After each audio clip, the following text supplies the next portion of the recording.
একটা বাচ্চার জন্য স্কুলটা মোস্ট ইম্পর্টেন্ট। আমি সেটা আমার দুইটা বাচ্চাকে দুটো স্কুলে দিয়ে বুঝছি। যেমন সাফওয়ানকে এমন একটা স্কুলে পড়াইছি, আলহামদুলিল্লাহ আলহামদুলিল্লাহ, যেখানে আমার কোনো দিন পড়াইতে বসাইতে হয় নাই, সমস্ত পড়ার স্কুল থেকে শেষ করে আসে। বাট আনাকে এমন একটা স্কুলে দিয়েছিলাম, আমার মেয়ে কিছু শিখতেই পারে না, ইভেন সে যেতেও চাইতো না, পরিবেশটা এমন ছিল। তো সাফওয়ানের স্কুলটাতেই আনাকে আবার আমরা এডমিশন নিয়েছি। আজকে প্রথম দিন ছিল আনার স্কুলের।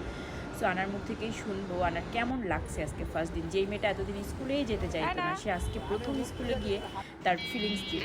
আজকে প্রথম দিন স্কুল তোমার না? কেমন লাগছে তোমার স্কুল করে, ক্লাস করে? তোমাকে আবার আগের স্কুলে দিয়ে দিব? আগের স্কুলে যাবা না? কেন যাবা না? আগের স্কুলে বকা দেয়? কে বকা দিয়েছে?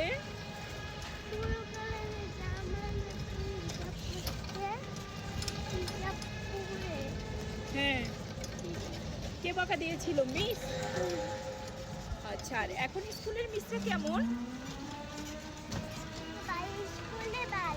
ভালো। আজকে তোমার বন্ধু হয়েছে কোনো? একদিন করে বন্ধু করে ফেলেছো? তাই? তোমার এখানে পড়তে ভালো লাগে? আচ্ছা, আলহামদুলিল্লাহ, আমি কসমো স্কুলে আনাকে দিতে পেরেও সত্যি আমার ভীষণ খুশি লাগছে। এই জন্য আমি আপনাদের সাথে আজকে শেয়ার করে ফেললাম আনাকে স্কুল থেকে এনে। কারণ এই কসমোতে আমার ছেলেও পড়ে, কিন্তু আলহামদুলিল্লাহ আমার মানে ছেলেকে নিয়ে আমার টোটালি কোনো মানে প্যারা নাই, একদমই নাই। আমার ওর পড়াশোনা বলেন, তারপরে হলো ওর যাবতীয় যা কিছুই বলেন, ওকে আমার কখনোই কোনো কিছু নিয়ে আর কি চাপ দিতে হয় না। একদম স্কুল থেকেই হলো গিয়ে মানে সব কিছু হলো ওর স্কুল থেকেই ও শেষ করে দেন হলো গিয়ে বাসায় আসে। সো আমাকে কখনো পড়াইতে বসাইতে হয় না, যেহেতু আমি ওয়ার্কিং লেডি, যেহেতু আমি বাইরে কাজ করি। সো সেই জায়গা থেকে এই স্কুলটা মানে সব থেকে একটা বেস্ট স্কুল। এতদিন আনাকে এখানে দেই নাই, আনাকে একটু অন্য স্কুলে দিয়েছিলাম, যে যাতে করে হলো গিয়ে একটু দুজন দুই পরিবেশে থাকুক। বাট আমার মেয়ে টোটালি ওই পরিবেশে কমফোর্ট ছিল না। মানে আজকে একদিন ক্লাস করে সে তার মিসদের সম্পর্কে যে ভালো রিভিউ দিয়েছে।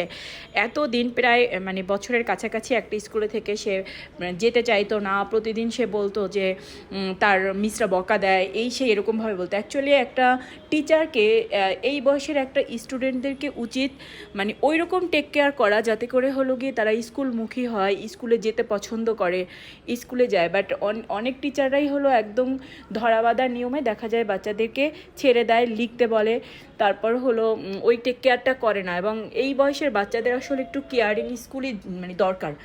যেমন আনা আজকে এত হ্যাপি এবং তার মিসদের কথা এসে এত বেশি ভালো বলছে, সিরিয়াসলি মানে আমি মা হিসেবে আমার অনেক বেশি ভালো লাগতেছে যে না, এতদিনে আমি আমার একটা বেস্ট এই স্কুলে আবার আমার মেয়েটাকেও দিতে পেরেছি। যদিও এই স্কুলটা তো আগে থেকেই চিনতাম, কিন্তু ওই যে বললাম যে দুজনকে দুই পরিবেশে রাখার জন্যই হলো গিয়ে আমি এর আগে দুজনকে দুই স্কুলে রেখেছিলাম। তো আলহামদুলিল্লাহ আমি আনাকেও কসমোতে দিতে পেরেছি।